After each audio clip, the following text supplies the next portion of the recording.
ধেয়ে আসে মহাপ্রলয় আর ফুরিয়ে আসছে পৃথিবীর সময়। একদিকে ভয়ঙ্কর ভূমিকম্পে কাঁপছে ভেনেজুয়েলা, জাপান, বাংলাদেশ সহ একের পর এক দেশ। অন্যদিকে রেকর্ড ভাঙা তাপপ্রবাহে জ্বলছে ইউরোপ। ফ্রান্স, স্পেন, ইতালি থেকে যুক্তরাজ্য কোথাও মিলছে না স্বস্তি। তবে কি পৃথিবীর আয়ু কমে আসছে? এ সম্পর্কে বিস্তারিত থাকছে ডেস্ক রিপোর্টে। ধেয়ে আসছে মহাপ্রলয় আর ফুরিয়ে আসছে পৃথিবীর সময়। একদিকে ভয়ঙ্কর ভূমিকম্পে কাঁপছে ভেনেজুয়েলা, জাপান, বাংলাদেশ সহ একের পর এক দেশ।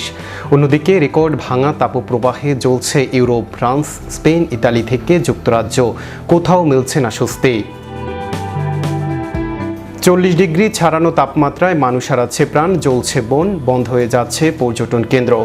সামাজিক যোগাযোগ মাধ্যমে উঠেছে প্রশ্ন, পৃথিবী জুড়ে এত দুর্যোগ কি নিছক কাকতালীয় নাকি বড় কোনো পরিবর্তনের সংকেত?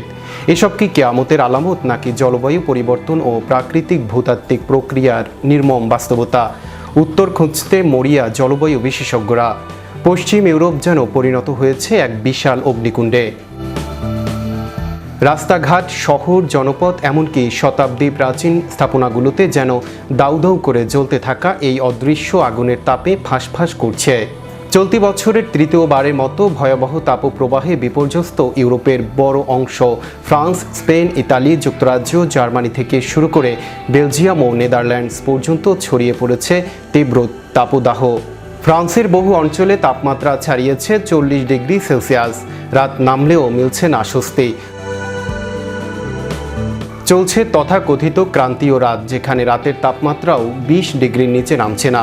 তীব্র গরমে গাড়ির ভেতরে আটকে মারা গেছে 2 শিশু। অসুস্থ হয়ে প্রাণ হারিয়েছেন প্রবীণ নাগরিকরাও। অতিরিক্ত বিদ্যুৎ ব্যবহারে ভেঙে পড়েছে বিদ্যুৎ সরবরাহ ব্যবস্থা।